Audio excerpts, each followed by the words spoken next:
Mena nilqakom għal dan il-moment li fih aħna stedinna lil Don Anton Grek li bħalissa jinsab fostna għal moment qasir bħal anke mistrieħ mill-missjoni tiegħu fil-Gwatemala u tlabnih jaqsam magħna ftit riflessjonijiet u ftit memorji anke li għandu ta' Don Miquel Attard illi aħna fismu ninġabru hawnhekk kull xahar biex nisimgħu iżjed dwaru biex nitalmu anke mit-tagħlim tiegħu.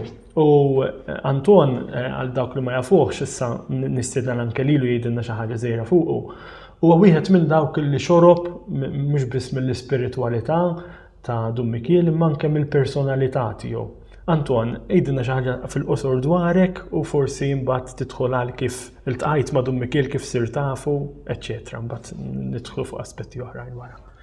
Mela jiena qiegħed il-Gwatemala, missjonarju dal-aħħar kważi 29 sena. Studjajt is-seminarju u nista' ngħid li l-missjoni ġiet fija grazzi għal Don Miquel Attard li dejjem kien jispirana lilna s-seminaristi kien id-direttur spiritwali tagħna biex induqu l-tjubija u l-esperjenza missjonarja. Ovvjament il-Don Miquel Attard sirt nafu ftit qabel dħalt is-seminarju. Meta kont qed nipprepara ruħi ħalli nidħol kien mexxielna irtir lil dawk li xtaqgħu jidħlu s-seminarju dak iż-żmien li konna diversi. U minn dak iż-żmien ovvjament hu kien id-direttur spiritwali ġewwa s-seminarju. Jiena li nista' niftakar ta' Don Miquel forsi xi ftit affarijiet li anki għadhom jagħmlu sens sal-lum. L-ewwel ħaġa bħala karattru Don Miquel kien bniedem kalma l-aħħar. Allura dik il-kalmezza nista' ngħidilha hija frott tal-ispiritwalità li kien jgħix li kien hija naħseb insejħilha spiritwalità kważi monastika. Għalih l-importanti kienet is-silenzju. Anke l-mod kif kien jitkellem ma kienx jgħajjad bħalma hija drawa tagħna l-awċejn meta nitkellmu ngħidu. U kien il-kelma tiegħu kienet kelma li jitkellem fil-baxx, fil-sens li jitkellem ma jgħajjadx il-leħen tiegħu leħen li xin qed jitkellem trid jew ma tridx ħadd tieqaf titkellem. Allura silenzju. U kelma li x'ħin qed jitkellem kien niftakru ħafna kien jagħlaq ħafna għajnejh.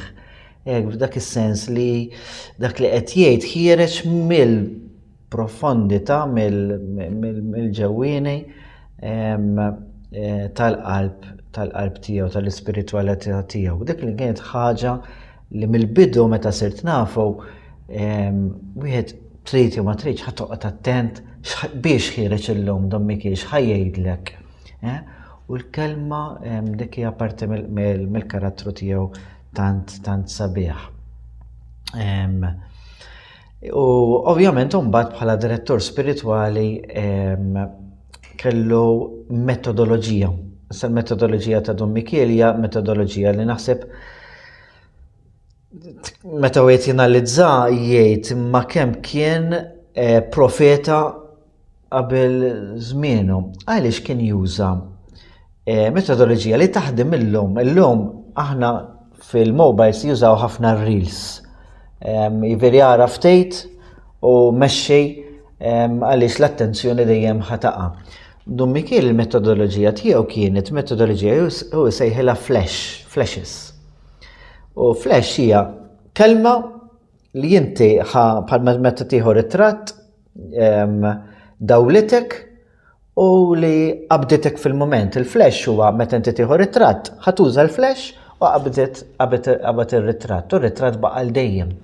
Mhux hekk? Issa jew kellu metodoloġija qasira ħafna. Ħalli wieħed jiftakarha. Għati eżempju klassiku, jidħol, ma nafx ħaqtu xinti, dolu Benezgo li ħaqtu, jidħol it-tnejn fil-għaxija il-flash tal-lum. Aħna konna nkunu lesti fil-kappella tas-seminarju. U juża kelma ħafna drabi bl-Ingliż, nagħtu gost niftakar waħda, God gives and forgives, man gets and forgets. Waħda mill-klassiċi tiegħu. U dik hija flash, u magħha kien jagħmel ħsieb qasir ħafna li inti ħatiftakara. Jiso ħa ritratt u bqajna u waħlet hawnhekk. Inkredibbli, le, dik huma affarijiet meta wieħed aħna mmorru u nippritkaw u ndumu nippritkaw u ndejqu lin-nies u ħafna drabi jorqdu ma' Dummi Kiel ma kontx ħatorqod, ma kontx ħatorqod. Anzi ħadd isemgħu b'dak il-leħen, dik il-vuċi hekk fil-baxx li inti ħadd tisma' u jgħidlek il-flash tal-lum. U jgħidlek dak il-kelma sabiħa. Ovvjament, mbagħad il-moment sabiħ kien il-qoddisa tiegħu, anke kien il-qoddisa nhar ta' tnejn kien qadsinna u dejjem. Dummi Kiel kien jieqaf ċertu momenti, għajnejh kienu xi kultant jitfaħħem il fuq, tgħid dan x'qed jiġri hawn moment li skurt, spiritualità tant profonda li diffiċli kont issib li ssib sal-lum.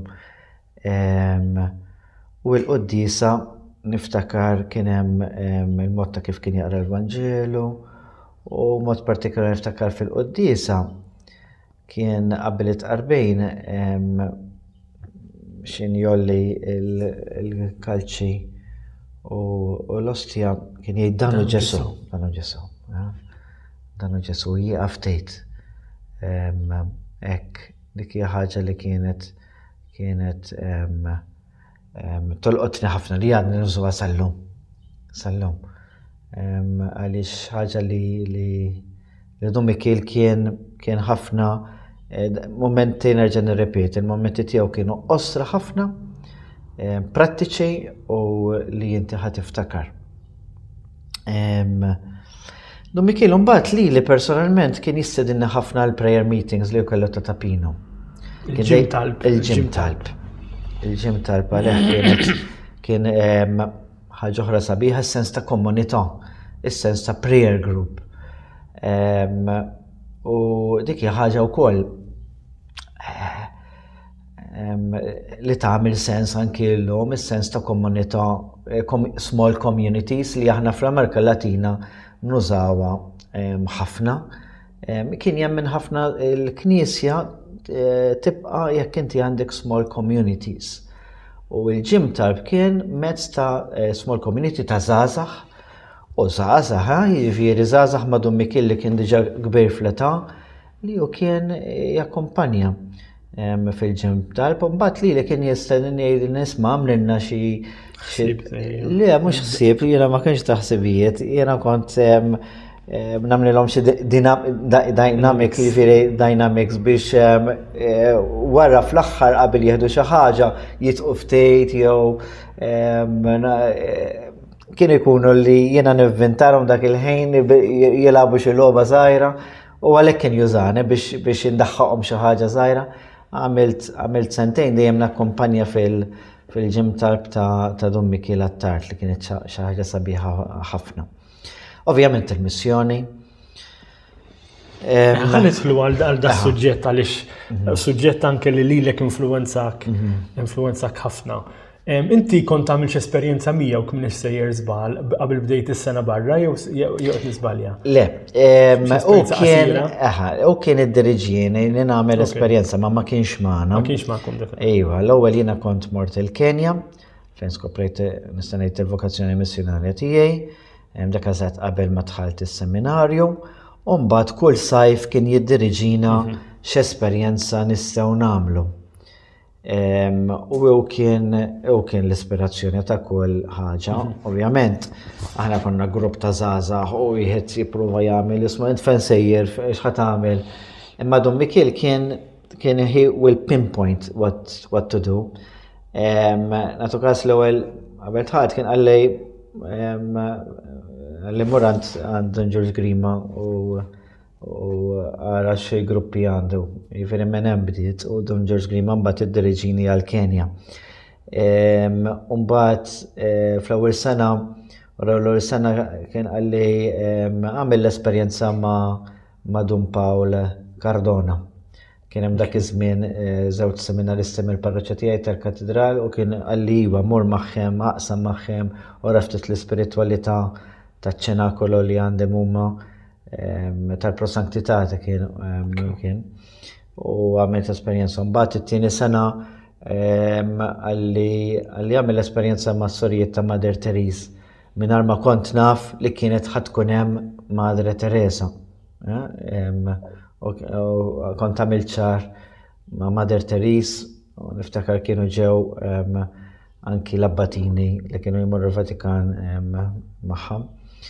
Mbagħad meta ġejt tas-sena barra u id-diriġini ma' Pietro Paul Mejlaq li kien minna dur Franġiskan u għalli jekk tixtieq tagħmel missjoni jagħmilha miegħu għalli jaqbad il-ċinglu għalax dak għalli titilqux għalli wiġri warajh. U dak kien il-Gwatemala. Dak kien il-Gwatemala. Dak kienet l-istorja tal-Gwatemala, jiġifieri Mikiel laqani ma' Pietro Paul Mejlaq, ma kontx iltqajt miegħu laqani f'dak is-sens li u kien il-Gwatemala għalli niktiblu Don Pietro Paul laqa u nista' ngħid li minn hemmhekk bdiet l-istorja tal-Gwatemala. Iva, għalhekk marbutin ħafna ma' Don Mikiel. Don Mikiel kellu viżjoni inkredibbli ta' jaf l-affarijiet, jaf jiddiriġi, jaf il-kwalitajiet tiegħek u x'tista' tagħmel. Kien lek isma' hemmhekk tmowx, inti hemmhekk mowr. Dik il-ħaġa kbira li kien kapaċi jaqra il-persuna. Ovvjament kien direttur spiritwali tagħna, jaf minn aħna, nuqqasijiet tagħna, rifijiet tagħna, il-kapaċijiet ta' kull wieħed. Din kombinazzjoni semmija Father Raymond ukoll. Ejja. Għal tant kien ikun jafna li kien kapaċi qisu mhux jiddeċidi għalik, ma kien ikun jaf tant ikun jaf il-kapaċitajiet tiegħek u n-nuqqas ta' kapaċitajiet tiegħek li kien kapaċi li isma' hemmhekk mowr u hemmhekk tmowx. Jew din għamilha. Jekk wassaltu int jew tajtu idea li inti forsi tixtieq tagħmel hekk, din għamilha. Jew dik tagħmiliex. Tkellem dik il-kapaċità li kważi jiddeċidi mhux sabiħa l-kelma jiddeċidi għalik, imma f'dan is-sens. Jgħinek fid-discerniment. Eżatt. Mhux hekk jiġifieri. Tant kien ikun jafna. Kien ikun jafna sewwa u jiddeċidi. Mument sabiħ kien ikun fi żmien tal-miliet. Ma nafx tiftakar konna mmorru nagħtu regali, ndoqqu, inkantaw, u kun ikun jistennina. Kellu mod ta' kif anki jitħaq il-daħqa tiegħu ma kienx daħqa li ħatagħmel storbju u li daħqa tiegħu iba mbagħad kien juża l-istess ferħ biex jagħmel talba. Nisma' ħanitolbu ftit. U mbagħad ovvjament dak kollu kien jiddiriġina, kien jiddiriġi. U mbagħad ovvjament jidħol il-mument tal-mart tiegħu, għax imbagħad il-mart tiegħu wara l-sena barra tiegħi il-mart beda jiżdied, id-diffikultà anke biex jitkellem, xi kultant kien jaħel, diffikultajiet il-Parkinson li kienet qed taqbad. Mbagħad ovvjament ma setax jibqa' seminarju. Ovvjament kien tfittxu ħafna nies, ma nafx tiftakarx kien ikollu kamra fejn il-kappella fuq in-nies dejjem fuq u anki jisfel. Ma nafx tiftakarx. Meta baqgħax jitlaq qisu fuq. Eżatt. Iltaqa' man-nies isfel. Iltaqa' man-nies isfel. Imma mbagħad biex ma baqax wasalt jiena l-ordinazzjoni u marilli ċempel u tal-familja għalu li isma' Don Mikiel rejt jarak. Kien ma kienx għadu joħroġ. U niġej jiena biex niltaqa' miegħu U hekk ma li nidħol fil-kamra tiegħu iqom bil-wieqfa jesalejja u puġġa arkub tejħ. Ngħidha kważi nibki. Puġġa arkub tejħ għalli berikni. Fimt? U niftakar li tant kient mifxur, tant kient emozjonat li jinsejt kif għandi il-barka. Għaxina literalment ma stenejtix li ju bniedem li kien marit jinżel arkub tejħ qoddimi għalli tin il-barka. Kombat xinġejt f'sensija jiena tlabtu l-barka, tlabt lilu li birek li u spiċi kill aħħar moment fejn jiena rajtu. Xumbat, ovvjament jiena tlaqt lejn il-missjoni u ftit ta' snin wara insomma dommi kiel ħallina. Imma hekk, x'nista' ngħid, bniedem qaddis, bniedem li ħalla żgur li ħalla marka fil-ħajja tiegħek u tagħna u ta' ħafna minna il-qasisejn li kellna x-xort li u kien id-direttur spiritwali tagħna naħseb li ħalla marka profonda hekk fil-ħajja tagħna. Naħseb li ħafna u inspirona u nista' ngħid li għadu jinspira sal-lum. Minn aħna x'nagħmlu il-viżjoni li kull wieħed minna hija l-viżjoni ta' Don Michele Attard. Forsi l-aħħar żewġ punti qabel nikkonkludu. Fit-talks anke li kien jagħmlilna apart il-flashes, nhar ta' ġimgħa kien jilqana qisu darba fi 15 jew hekk.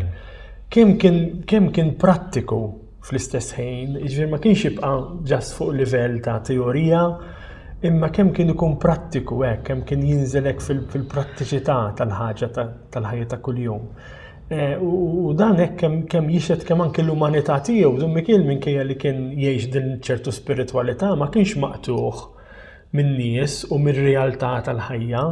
Forsi tikkumenta ftit fuq dejn, u mbagħad nistaqsik ukoll forsi xi għandek tiftakar minn dawk il-sentenzi qosra li kienu ħobb jitfa' hekk famużi tiegħu, forsi semmina 2 jew 3 li beqgħu f'qalbek hekk. Mela, iva, kien jagħmlilna laqgħat ovvjament is-seminarju u anke mhux kien iġibilna l-karti f'idejna kien ikun ippreparat waħda li niftakar ħafna kienet il-preparazzjoni għas-sena 2000 li kien beda minn qabel jipprepara għal dik u kienu jolqtuni ħafna dak in-notes li kien jagħtina, imma kif qed int għaliex kien ikun jaf sew lilna n-nies ta' madwarna għaliex waħda jew stess kien jagħmel l-esperjenza missjonarja. Kien jagħmilha maż-żgħażagħ il-grupp missjonarju Awċi u bdieħ il-Mission Fund ta' Malta u kien l-ispirazzjoni warajja. Jiġifieri din meta wieħed jgħid ħa nagħmel esperjenza missjonarja, il-viżjoni kienet ta' Don Michele Attard. Li jum beda u mess u il-leadership tiegħu l-impuls kien li kien jimbutta. Allura kien jaf in-nies, kien jaf minn aħna. Il-ġem talb il-komunitajiet tiegħu jaf ir-realtà. Ix-xewqa tiegħu kienet tapina u jkun hemm preżenza ta' sorijiet ta' monaċi li jitolbu li viżjoni mill-isbaħ li ma insomma. U kif qed int kellu sentenzi osra nipprova niftakar ta' ġejt Don Michele kellu sentenza bħalma qedlek jiena God gives and forgives. Man gets and forgets, forsi tenni jint ftejt. Per eżempju, kellu waħda, it's costly. It's costly either way, mena. Jiġi kellu in his time and in his ways. Dak kienu jew tħaddan l-għoda ta' Kristu, jew tħaddan l-għoda ta' Ġuda. Kellu ħafna sentenzi jekk osra li kienu jibqgħu f'qalbi. Dik li qed fil-bidu jiena, jiġifieri din hija l-ispiritwalità moderna li ħaġa qasira li inti ħatibqa' tiftakara that's a flash, dik hija r-ritratt, dik li beqet. Ħaġa, għalhekk kien profitti ta' qabel żmienu. U wara dawn is-snin kollha lilu nieqes għadhom ħajjejn anke fina u għadna nużawhom anke aħna fil-talks jew ħafna fil-kontatti li konna għadna nużawhom u nafuhom lilu dawn il-partikolaritajiet hekk li u kien jimmarkhom u kien iġibhom biex imkien jimmarkhom u anki jgħaddihomna, per eżempju kellna minn dawn il-notes li kien jgħaddilna kellna ħafna. Kellu cuttings, ħafna mill-cuttings kien iġibhom anke kien ġabhom mill-Awstralja, ftit milli għamel hemm kien ġab miegħu ħafna cuttings għax kien żmien partikolari għarih meta mar l-Awstralja. U kien jisemmi ħafna anke l-esperjenza tiegħu tal-Awstralja u l-cuttings li minn hemmhekk beda jagħmel insomma. Antoine, nirringrazzjawk għaliex il-ħin huwa limitat, grazzi ħafna tal-li sibt il-ħin biex tiġi hawnhekk u anke taqsam magħna din l-esperjenza tiegħek. Mhux l-ewwel darba x'inti diġà ġejt f'dawn il-laqgħat li nagħmlu darba oħra, però żgur li l-kontribut tiegħek jiġi milquh ħafna minna li kull darba nġeddu dawn il-memorji ta' dan il-bniedem li ħalla dan il-legat warajh, mhux biss fostna s-saċerdoti imma fil-gżira tagħna ta' Għawdex għaliex kif edna permezz ta' għana u ta' oħrajn li xorbu mill-ispiritwalità tiegħu ċertu spiritwalità li nisselu għada ħajja sal-ġurnata tal-lum. Grazzi Antoine. Grazzi lilek, Ruben, tax-xogħol qed tagħmel.